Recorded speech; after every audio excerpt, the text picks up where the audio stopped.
knowledge is far more important than money, because with the knowledge you can get money. I'd rather you give me the knowledge you get money than just give me money.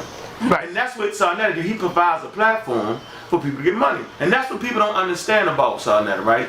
He has created this global network, right?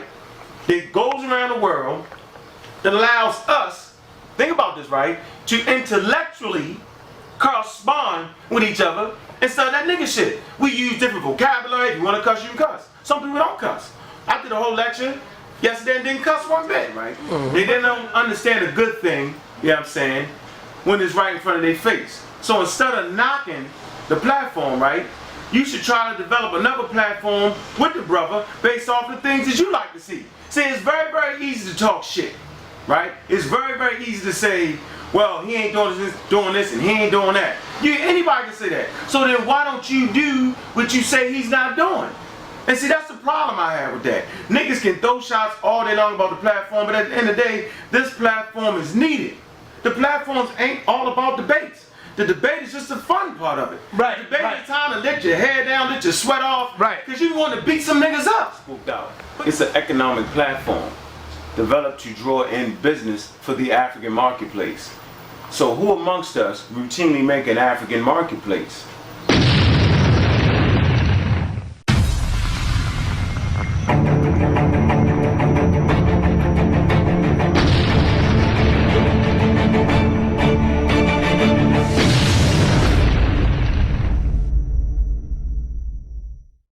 I would like for you to join me as I welcome my dear friend, Baba Heru Ankh Ra Semahj Se Patha. He is the chief priest of the Shrine of Patha. Join me as I welcome him to African Scholar. Baba. Hetafu. Hetafu. You know. Thank you so much. You saw that.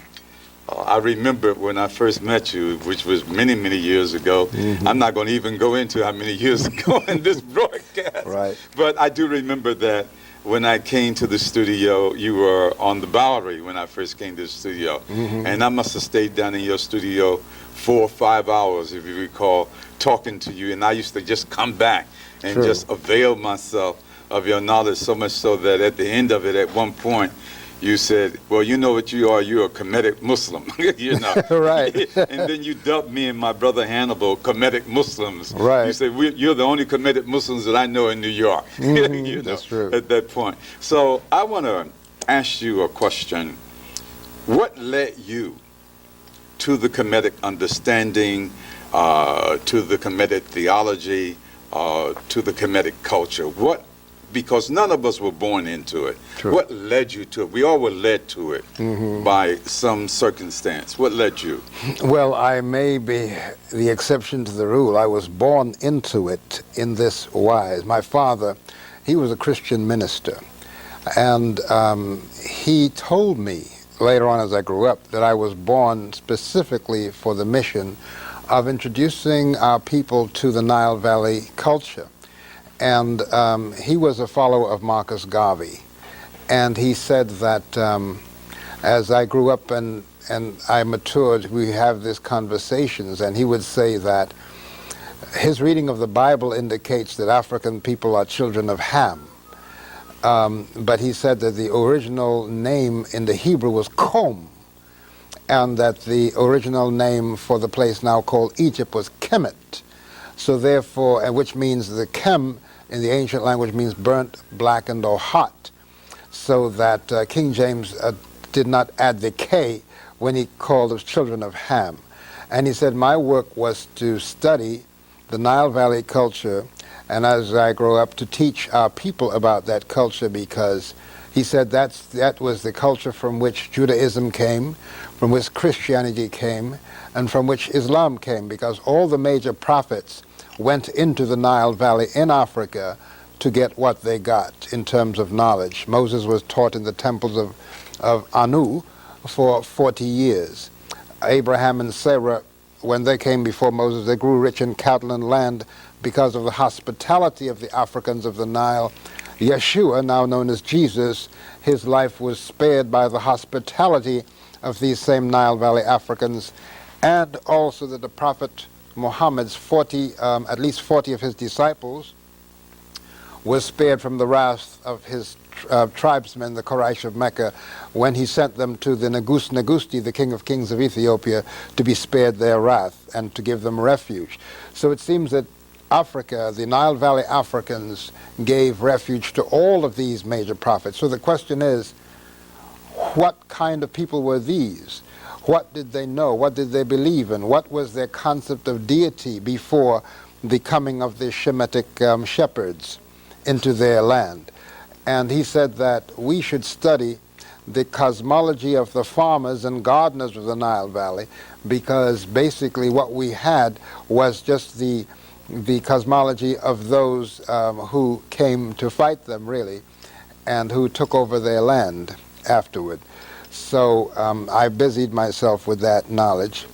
And it was around my father, he passed in 1967. And around 1970, somebody brought me a tape of Dr. Joseph Benjo-Cannon and said, listen to this. And what I heard coming out of that tape was some of the same things my father used to tell me. And I adopted Dr. Ben as my spiritual father. He did not know it, of course. And anything that he read, that he wrote, I read. And from there, of course, I read the works of Cheikh Anta Diop. And even before that, I read Gerald Massey's works, Ancient Egypt, Light of the World, Book of Beginnings, Natural Genesis, the works of Count Volney, and, of course, The Stolen Legacy by George G.M. James, and later on, of course, the works of Cheikh Anta Diop, where he informed us that the oneness of Egyptian and black culture could not be stated more clearly, and because of this essential identity of genius, culture, and race, today all Negroes can trace their culture to ancient Egypt and build a modern society on that foundation. Now, when I read that, I just was excited, because I had been talking about Egypt all the time, and people thought I was crazy. He said, well, you're an African, why do you want to deal with Egypt? That's in the Middle East. I said, the Middle East? The middle of what?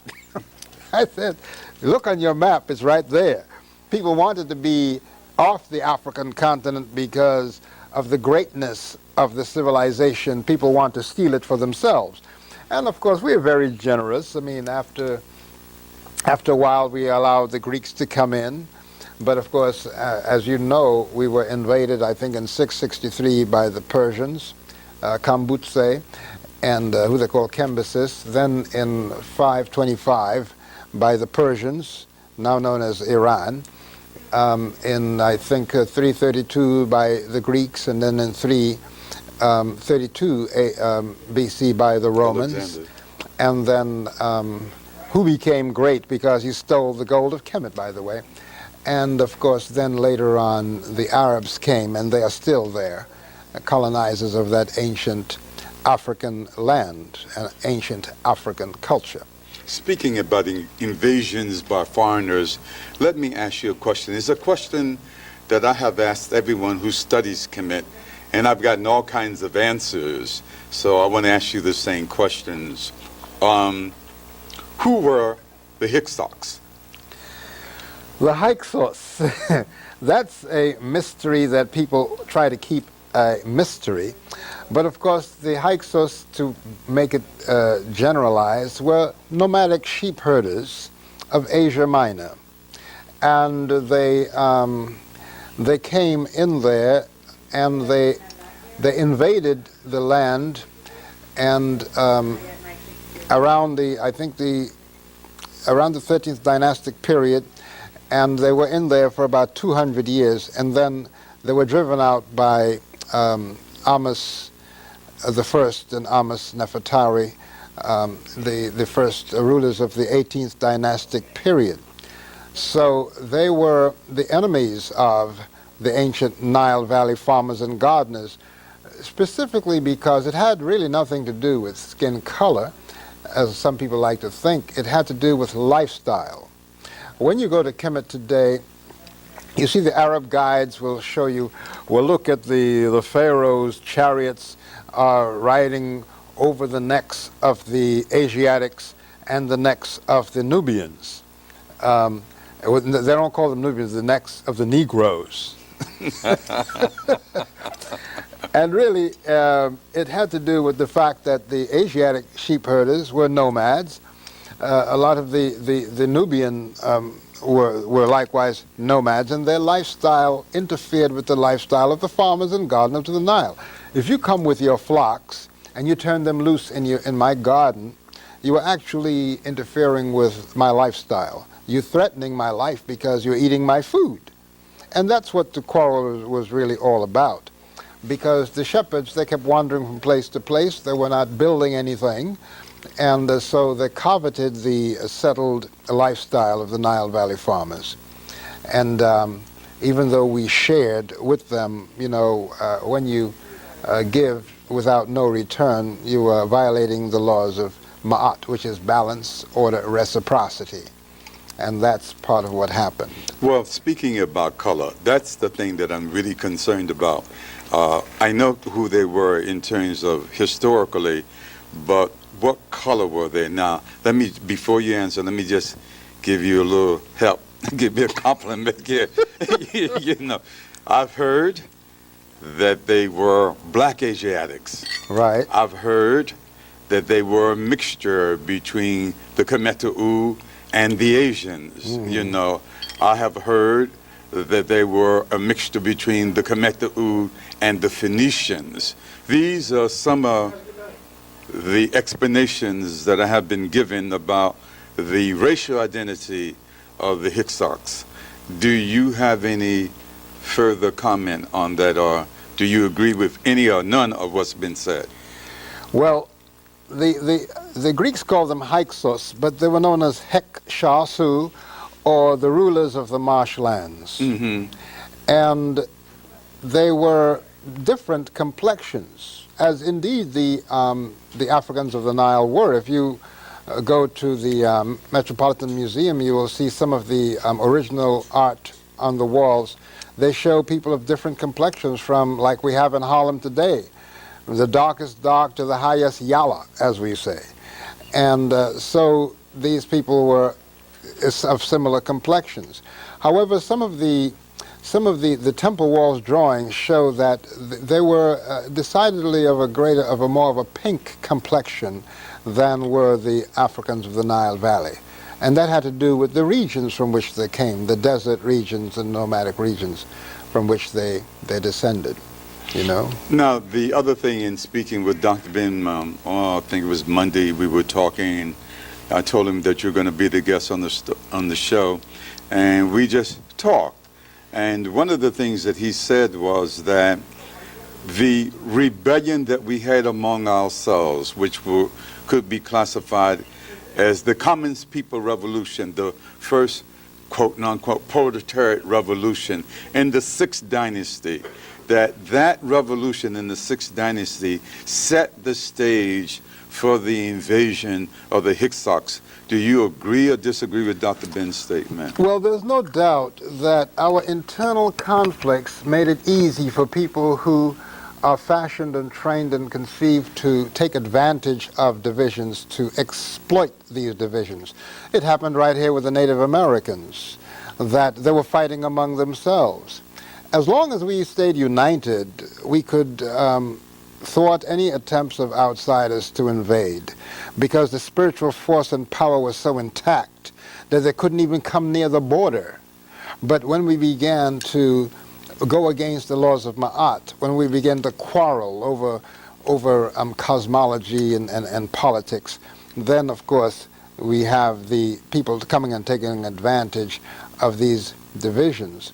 So that is true. I think Dr. Ben is right. And for the same thing, we have to take responsibility also, partially, for what happened during the chattel enslavement trade, that it was our battles among each other that made it possible for these foreigners to come in and exploit the differences, our differences, giving those who they saw as stronger guns and not giving those who they saw as weaker guns, so that the stronger ones invaded the villages of the weaker and sold us to Arabs and to Europeans who came later. By the way, of course, you know, the Arabs were involved in the slave trade for more than 1,000 years before the Europeans came. That's true, yeah. And are still doing it to this day. And again, in talking with Dr. Ben would tell you that he doesn't believe in God, and he would tell you that he has no God, but he very much believes in Amun Ra. Do you have a particular deity coming from a particular period of time in ancient Kemet that you favor? No, I favor them all. Okay. Actually, what we refer to, unfortunately, as gods and goddesses are facets and attributes of Ankh-Ra. Ankh-Ra, or some say nature, is the undifferentiated divinity that governs all creation. If you, as a jeweler, I look at a gem, I look at a diamond, and I see that the diamond has many facets, each throwing off, depending on how the light hits it, a different light. Okay? And Ankh-Ra, divinity, undifferentiated, has many aspects and many expressions. Our ancestors used animals, they used birds, they used reptiles to describe aspects of these, of divinity. If you go into the Christian Bible, it'll say, "Be ye wise as serpents and harmless as doves." It also say, "Go to the ant, thou sluggard, consider his ways and be wise." So the Bible is saying that ants, doves, and serpents can teach you wisdom, can teach you, if you observe them, they have aspects of human behavior. So our ancestors felt the same way about the lion, about the cynocephalous baboon. They felt the same way about the ibis and the jackal and all of those animals. Now, the Egyptologists, when they come, they willfully choose to misunderstand our way of life and accuse us of animal worship. Well, I think we would be better off worshiping some of those animals than worshiping these two-legged animals who are so racist, which unfortunately we copy and have become clones of in this society. So we have to get rid of this notion of gods and goddesses, first of all, because that's a willful misunderstanding on the part of the Egyptologists, okay, who want to accuse African people of polytheism so they can justify and brag that they have a greater idea in monotheism. Why, the monotheists have murdered, enslaved, raped, and still continue to bash African people to this day. They will kill you because they say you believe in many gods and they believe in one. Well, the devil is a killer and a murderer, from what I'm told. So it would seem as if the people who will come and kill you to force you to believe in their concepts are really devils walking around on 2 feet. You know, I introduce you, I'm going to change tracks, and I hate to do it, but for this segment, there's some information that I must get in about you personally so that our viewers can understand who you are. I mentioned when I introduced you that I had come down to your jewelry studio, and I also mentioned that I didn't buy any jewelry. I bumped your mind. You know, you are adorned with many of the jewelry that you make in your studio, and I would like to begin perhaps with the symbol that's on your hat. And so if you can just explain the jewelry that my viewers are looking at, from the scarab kepra and to the ankh, would you please do that for us? Yeah. I'll be happy to.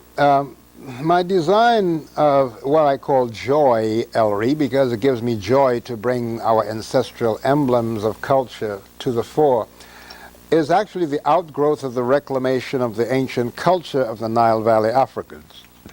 Being people from the Africans in the West, we have the choice of claiming any part or any aspect of African culture that we wish. I chose the Nile Valley because it's the oldest, most successful, and longest lasting. And of course, it is the one from which even the Yoruba claim they came, the Akan, the Dogon, the Wolof, they all claim they came from the Nile Valley regions. So I create these emblems of culture because they're actually meditations on inner beauty, meditations for the soul. Like when I wear this, when I put this on in the morning, this is the emblem of Heru, which the Greeks call Horus. We use the bird, the falcon, to symbolize the ascension in spirit. Just like in the Christian faith, they use the dove. They say Jesus ascended as a dove to his Father in heaven. The Hu, or Nebhu, which they call the Sphinx, likewise. This is an emblem of the permanence and the lion spirit of African people. I wonder if my cameraman can come in and get that clear. I don't know. While you're going to talk, we try to figure it out. You asked me about the emblem of my hat. Well, that's a lotus petal. And while many people assign the lotus to the Indians, because they have a lotus sutra, let's say, of meditation, the first and oldest lotus master was known as Asar, whom the Greeks call Osiris. And you will see on the papyrus of the Book of the Coming Forth, which they willfully mislabeled the Egyptian Book of the Dead, you will see that a lotus is growing out of the feet of Asar, and on that lotus are the 4 genii, or the 4 guardians of the body temple, known as the Mesu Heru, the children of Heru, yes, which guard the lungs, the liver, the small intestine, the large intestine, and stomach. And those organs were placed in separate jars and preserved in the resting place of our ancestors. So these emblems, the bracelet I wear, these are the eyes of Heru. You see, yes, the eyes of Heru, which symbolizes balanced vision, attention, attentiveness, and also the awareness. All right. So each time when I put these on, here I have this lotus ring. I was born into the sign of the lion, so I have the lion made of 4 different metals: the yellow, gold, white gold, bronze, and silver. And here, of course, I have the meditation on Heru again. The scarab. The ancestors would put, when you died, they would put a scarab over the heart, symbolizing that this person will come into being again, or the spirit of the person would resurrect. As a matter of fact, the early Christians of Alexandria in Kemet, now miscalled Egypt, they referred to Yeshua, Jesus, as the good scarab. All right? So it was not a worship of a beetle. It was the beetle represents the constant coming into being, something like the metamorphosis of the butterfly. From a slug, it becomes a butterfly and grows wings. So it shows the symbol of transformation. All right? Because the beetle, known as the dung beetle, it rolls its eggs up in a ball of dung, and the larva eats and nourishes itself from the nourishment of the dung, and come into the world and goes and gathers dung and does the same thing ad infinitum. So it became the symbol of coming into being, which our ancestors call Keper or Kepera. And you have forgot the Ankh. Now, don't forget the Ankh. Oh, of course. They're calling me the Ankh man. Yes. And this divine sign, this is the preeminent sign of the African spiritual high culture, because it honors, first of all, the mother, the womb. It honors the father and the synthesis, the children that comes from the womb through the seed of the father. It also symbolizes the water that rises up from the earth, up to the clouds, falling back on the earth as rain to bring vegetation out of the ground. It also is spirit, mind, and matter. So however you look at Ankh, it shows the continuous regeneration of the life force. Now, when the Romans adopted Christianity in order to co-opt it, they removed the sacred womb as the symbol, because the earliest Christians in Alexandria used the Ankh as their sign of early Christianity. They just adopted it from the early Africans of the Nile Valley. And of course, they themselves were African people like St. Augustine and whatnot. They all were living in Alexandria region. So the Emperor Theodosius, I think in the 6th century BC, AD, he had an edict that closed the temple of Ast or Set on the island of Philae and banned the Ankh as the preeminent symbol of the early Christians. And then when Constantine came, he substituted the Roman sword, which is now the cross, as the symbol of that religion. So it's time that when we see how the patriarchal hierarchies of all the major religions are dealing in wars and death, it's time we restore the life principle, respect for life. When people, I ride in cabs and they ask me, what's your religion? I say, take a deep breath with me. You've just joined my religion. What kind of religion is that? I said, it's the aim of all religions, life. Yes. There's nothing bigger, better than life. Even cockroaches want to live. You try to get them, and they're the fastest thing running, aren't they? Why? They're running for their lives. Yeah, yeah. So life must be the most important thing. So now all I have to do is respect your life, you respect my life, and that's the end of war. But if we argue now over, well, I'm a Muslim, and you're a Christian, we're going to argue over what? Dogma. I call it dogmas, the guts of dogs. Yes. Because all it does is create division, divisiveness. Sunday morning, Friday night, Saturday, and Sunday are the three most divided days in all of the religions, because they all have their various denominations, each one proclaiming themselves to be the right one. Now, if they just would exalt life and honor each other's lives, then they can sit down and discuss things in a civilized way. Since civilization should be about the preservation of life, devil worship involves disrespect of life, because it seems as if what they tell me about the devil is supposed to make your life miserable, and that's what wars do, make people's lives miserable. So all of those hierarchies, and I want to say here that this is not an indictment on members of religions. People are truly sincere in their belief that their faith in deity is going to save them from disasters, from all different types of maladies and disease. And as your faith is, so it will be for you. But you don't have to let anyone force you to believe in anything, because in African culture and spiritual culture, you must know.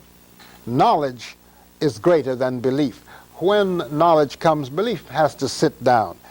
If I hold a gun to your head, my brother, and I told you to believe that red is black, you will believe that red is black, and you will proclaim it with the loudest voice, you see, but you cannot know that red is black. Knowledge, your eyes will tell you that is not so.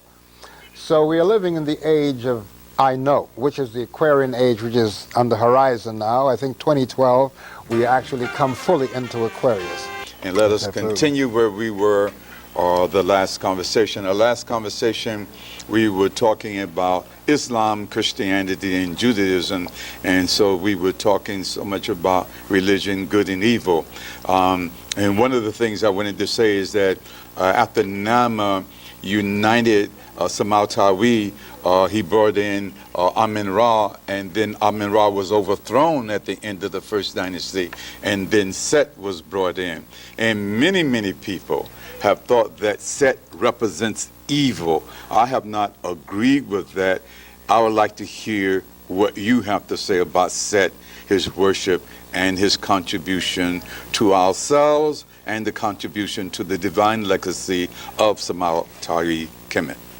Give thanks. I'm glad you mentioned the word, the name Semahj, because Semahj means the unity of the two regions, and that was the official name of the civilization of the Nile.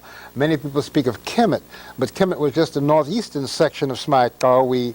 Tarseti, now known as Nubia or Ethiopia, was another region to the south of this great united region. To speak about Set, though, Set at one time in our legacy had a benevolent aspect to it, because actually Set is unbridled force, and Set represents the challenge to Heru. And without Set, Heru really has no purpose for being, and that is why in the battle between Heru and Set, when Heru had got the better of Set and was about to slay Set, his mother said, "No, bind him," indicating that Set would live to fight another day. And then she unbind him. Right. Precisely, she let him go. She let him and go. And of course, Heru then, in his reflex action, knocked off her crown, Yeah. and Tahuti came and put the crown of Het Heru on her head, the disc and the horns. So now, Set did not become malevolent or bad until the Hekshasu, the shepherd kings, came in and they adopted Set as their deity. That is when you find that the Nile Valley Africans really did not like Set, and he became malevolent. It's good to remember that many of the kings took, and of course in the second dynasty, took the name Set.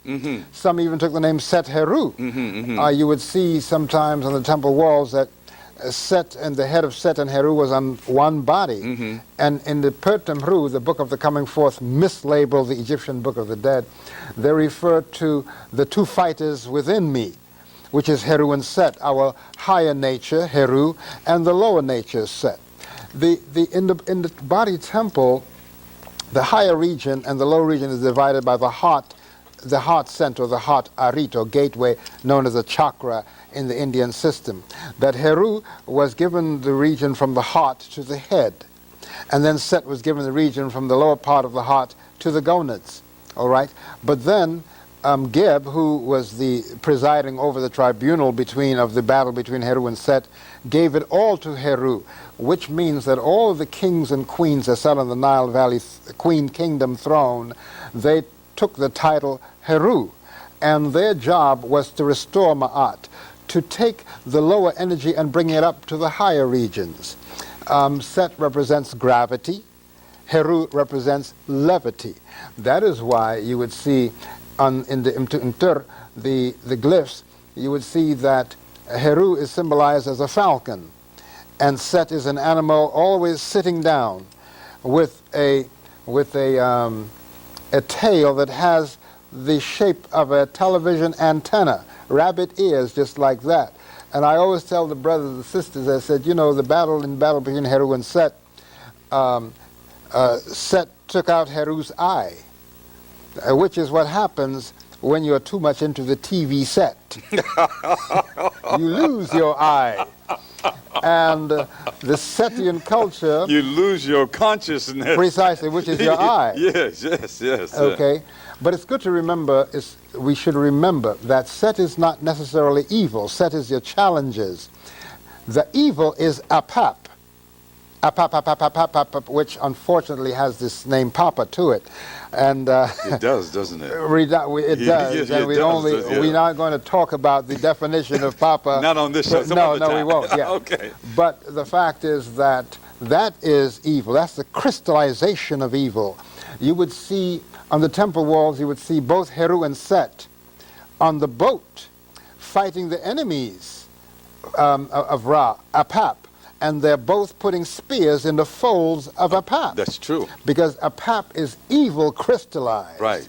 And the individual must sometimes marshal his higher and lower forces to deal against that evil that comes from without. In fact, it has been said this way, that if we did not have Set in us, that we would not be able to survive. Precisely. Because people would just run over us. The Muslims codified it as the inner jihad, and it's the same definition, same connotation as Set. You must fight the evil within inside yourself. That's right. You fight your lower nature to rise to your higher consciousness, which Heru represents, Yeah, indeed, and even the Hu, or the Sphinx, represents the same thing. It shows the head on a lion's body.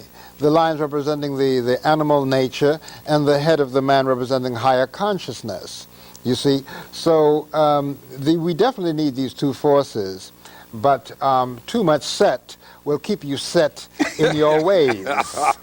You see, Set your bad habits. Yes. You know, the habits that will keep you grounded, keep you from rising up. And so we want to be Heru. We want to really levitate and be in the spirit. But you can't live in the spirit all the time. You've got to deal with earth conditions. In the Pertem Ru it says that I arise to the highest heights of heaven, but I come down to the earth of Seb. And indeed, Smai-Tawi, the very name of the nation, indicated that the people who gave it that name saw that you had to wear the crown of heaven and the crown of earth. that you had to deal with the spiritual and the material realm. And indeed, the building of our temples was to invite biocosmic energy from outer space onto the earth plane. We see the configuration of the pyramids of Giza being in the same configurations as the 3 stars in the belt of Sa, now called Orion. That our ancestors were very much into what was happening in the planisphere above, because of course there were farmers and gardeners. And when you're a farmer and a gardener, you had better look up at where the stars are. You'd better check out the phases of the moon if you want to get the right return on what you plant, in the ground. So people say, oh, that looking at the stars is evil. Well, if that's evil, please never look at your watch. Never look at the sunrise, okay? Because the sun is the clock by which the Most High keeps time for us on earth. And as many people like to disparage sun worship, why is Sunday such a great day of worship? The sun day. Likewise, the Muslim prayers take place at various hours of the day. And how do you measure the hours of the day? Through the movement of the sun. So don't give me that crap about sun worship. Okay, that's a patent lie in order to slander and defame African thought and African culture and bring us nomadic thought as the tabula rasa by which we should define our consciousness and how we look at things spiritual and religious. Speaking about Samal Tawi again, and speaking about the invasions of the foreigners who came in and polluted our spirituality, they call him the heretic king. What is your opinion? Talk on the heretic, so-called heretic king, Akhenaten, so-called creator of monotheism, which again I feel is a misnomer because he did not create monotheism. We always believed in one supreme force, one created force. Would you agree with that? Yes, we call that force Ntara, or the great divine, the great divinity. And just like you have today, don't you have God? And then you have the angels. And then you have Jesus, the Son of God. You see? And of course, and the prophets of God. Precisely. Of course, now, in modern religiosity, it's patently patriarchal. There are no female angels in the heavens of any of the major religions. I ask people, I lecture in universities, colleges, I ask the audience, can you give me the name of one female angel? Total silence. I say for every Gabriel, there should be a Gabriella. For every Michael, there be a Michaela. Even Lucifer should have a Lucifera. Because in our cosmology, in African cosmology, everything is balanced. If above, so below, and if it takes feminine and masculine energy to create life on the earth, so it must be in cosmos. All right? Because to us, we saw heaven as the womb of space, as Nut, the divine space mother, and all of the galaxies, all of the stars and suns and comets and planets resided within the womb of space. And the womb, once again, is a feminine principle. So you see, African culture always honored the mother. That's why we place her on the top of creation. Does this make the man weak? He had better be strong to uphold this divine principle of the mother's womb and the children that comes from that womb. I would say that if we were more conscious of that, we wouldn't have the wars that we have now between the women and the men. Because, you see, men see deity as only he. We pray to the man upstairs, never to her. Yet, in our lives, we know that many times the man is gone, and it's mama who keeps things going in our community anyway. So we should likewise have a belief in a deity who is a mother and father of all creation. Speaking about the womb of life, one of the things that Americans, Europeans, and black people do is they always talk about Mother Earth. In the Kemetic legacy, there was no Mother Earth. It was Geb, Father Earth, Precisely. and Nut, who was the mother in the sky. Mother Can you sky. speak on that for a minute, please? True. Well, just like in the Chinese they speak of the yin and yang, On Earth, there is a mother aspect to the Earth, and that's the topsoil out of which the plant emerges. You see, from the womb of the Earth, from the womb of the soil. However, the bedrock on which this Earth rests is masculine. The metals in the Earth are all masculine. Ptah, who is the neter of metals, is shown as a masculine deity, all right? But in Ptah, there is concealed the feminine T, because in our legacy, the T is a feminizer, symbolizes the breast. Of course, Egyptologist says it's a loaf of bread, but even so, it's still a nurturing principle to help your life. Even Kemet ends in the T. Precisely. Right, yeah. Showing again The feminine aspect of it, yes. And the king wore the double crown that had a cobra and a vulture. Both female, yes. Wachit and Nekabet. And that was known as the two ladies' name of the king, because we saw the land as feminine, you know, that we served the mother principle. And the king was also entitled Insut Biti. Okay, again the bee, bit, and the plant, the su plant, the sut plant of the south. South comes from sut or set again, the region that Set ruled in his benevolent aspect. Let me tell you, my brother, I can sit here all night and talk about the beauty of this legacy. There's so many aspects to it that for the lay person out there, they may wonder, what in the world is he talking about? Yes. But this information has been willfully kept from our people and from all people. It has been kept in a place they call Egyptology in order to deny its Africanity.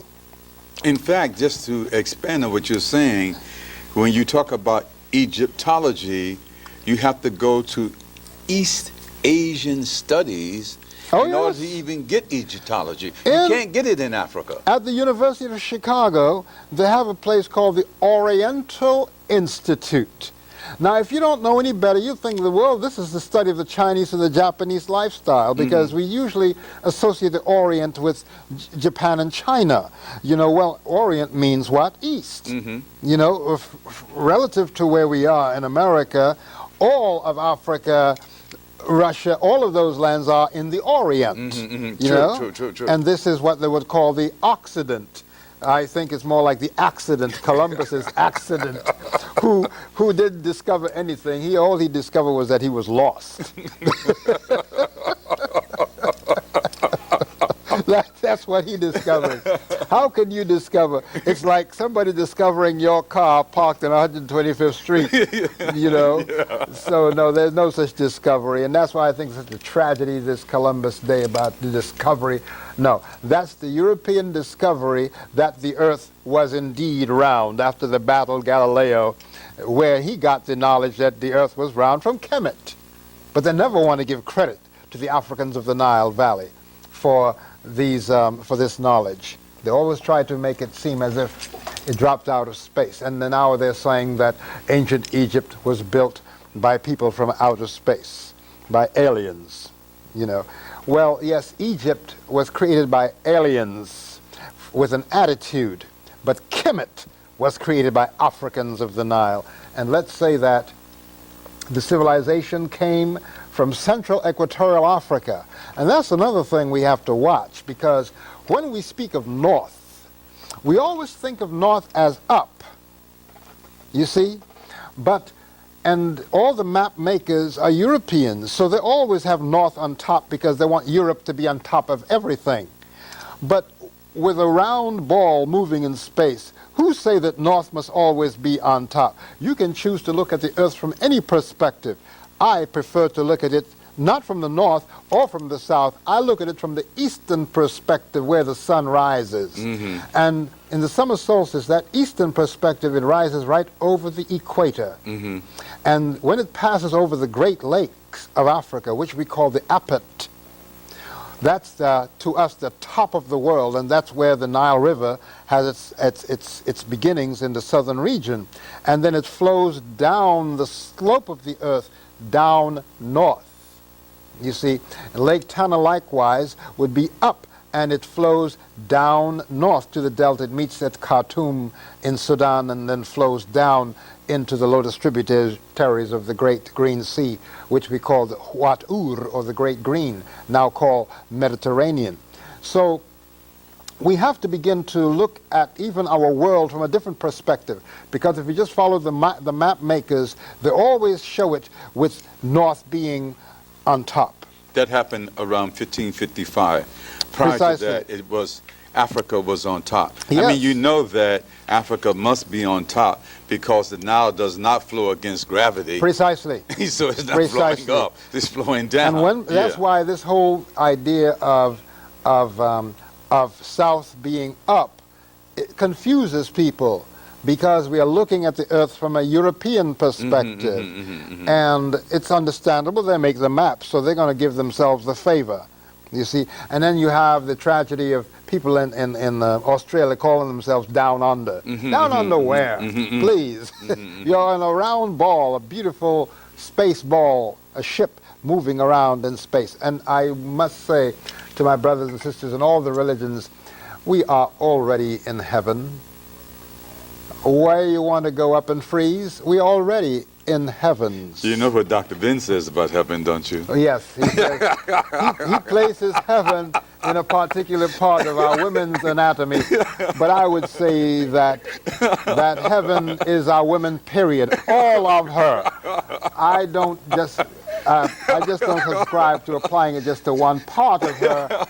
She's totally But no, heaven. I mean, the legacy says that the woman is the heaven because Newt is the heaven. Precisely. So the woman is the heaven. Yes, and we love to go to heaven, don't Right, we? I stay in heaven. So you see, sisters, you have a part to play in this thing. Don't give it all up to the man upstairs. You have a very important part, because in our legacy, what has happened is that people who tend to live an inverted lifestyle, they brought the woman down from heaven and put the man upstairs. And that's the reason why now he's grown wings and is flapping around with a problem with his wrist. But you see, we have to make those corrections. While we're talking about the women, let's expand upon that, would you please, because there are many deities, there are many energy forces that are nectaru, that are represented by female. Precisely. And our women need to know that. Our women need to know first that the first temple of love ever built for a woman was built by a Nosut, a pharaoh, for his favorite queen. That's called Abu Simbel, the double temple of Abu Precisely. Simbel. You Yeah, know. that Ramesses II built for Right. his beautiful I wife, didn't want to use the word Nefertari. Ramesses. Ramesu. Okay, you Yeah. know. All right, so but let's go into some of the deities, some of the energy forces that are represented as female forces. Well, the first and most important one is Ma'at. Ma'at was known as the Lady of Truth, and she represents the divine order and balance that exists in all of nature. And she's shown as a woman with a feather of an ostrich feather in her headband, all right? And the kings and queens of the Nile Valley nation of Smaikawi, they always refer to themselves as Nib, which means Lord, or Nbet, or master. or or Nbet, Lady of Truth, righteousness and order. And I would like to say that our governmental system was a ma'aticracy. It means a governance of righteousness, governance of order, a governance of law. So we like to think that foreigners brought us the idea of law and morality. No, we had it long before. And Moses got at least 8 of the 10 commandments from the 42 oracles or laws of Ma'at, which was the basic moral system that guided the African life. And I tell couples today, I said that you must enthrone Ma'at in your home, because the man doesn't rule, nor does the woman rule. Ma'at rules, and both of you serve the higher principle of balance in your lives. And if you do that, if you realize that you, woman, you sit on your throne as the queen, the man sits on his throne as king in your household, both of you are servants of Ma'at, then your children would see what the order is and give respects to both hemispheres. Because today there's too much misogyny, too much refusal to see the power of the woman and to give her the proper respect that she deserves. Too much abuse of our women. And too many of our women, unfortunately, play into that and allow it to happen. So we got 10 minutes, and I need. Oh, okay. So I need you to go into Sekhmet. I need you to go in Aset and Nehuvet. Sekhmet, vital force. Ast and Nebuchadnezzar, the two sisters. Now this is very important and so empowering for our women to know that these two women, Ast and Nebuchadnezzar, who they call Isis and Nephthys, were the ones who put the body of the broken and the first crucified Savior in our story, or his story for that matter. They put his body together again. Now, in the story as we see it in the Bible with Yeshua, with Jesus, when Mary and Martha got there, the stone had already been rolled away. Yeshua, Jesus, had already ascended. So they had nothing to do with his resurrection. But in the African story, the woman not only made his resurrection possible, but they made his ascension possible. And not only that, they were responsible for fashioning the organ of regeneration that had been swallowed by the fish, and uttering hekau, words of spiritual effective action that caused his organ to rise. And Ast transformed herself into a female falcon and took the seed of Asar into her spiritual union. They refer to it as immaculate conception nowadays because the people who use that term see sex as dirty. Mm-hmm. Well, it's dirty if that's how you think about it. Mm-hmm. And if you think about the woman as dirty, and that's another problem that male oriented religiosity has. And that's the reason why they always put down the woman. But in our culture that is forbidden, because the mother must be given her proper respect. So therefore, you had Meshkanet, who was the woman, the principle of the birth chamber. Meshkanet is the power that allows you to rebirth yourself. Renanet, the one who gives you your name. Your name is tied up with your fortune. That's why we must choose names that have meaning and significance. And we must stop creating these names out of the sky. You know, like I don't even want to use the names that we choose nowadays. So these feminine principles, like Mut, the origin of the word mother, Mut, is shown. And some people, why did you use a vulture to symbolize the mother? Well, without the vulture, the desert would be an ecological disaster. Mm-hmm. And that vulture, to show how it nurtures its young in the drought season, that vulture would prick its own thigh and allow its baby vulture to drink its blood in order to spare the baby's life. So the vulture is not a terrible animal. The Most High made all things. All right. You would have likewise. We spoke of Nut, the divine mother. Mm-hmm. And Het Heru. Let's talk about Het Heru. Oh, Het Heru. The Yoruba refer to her as Oshun. Mm-hmm. Het Heru was known to us as the divine principle of nurturing, of sensuality, of sexuality, of joy, of merriment, of festival. This is the zone of Het Heru, of beauty, all right? And we do have Kaitha Het Heru, who is the keeper of the oldest shrine dedicated to Het Heru here in North America. And she likewise is at the studio of Ptah down in Manhattan, and she does fantastic work with. She weaves Kemet cloth, mm-hmm. Okay, and she also does clay work of what we call she pots, you know, honoring the woman. Hold it for the next time. Good, thank you.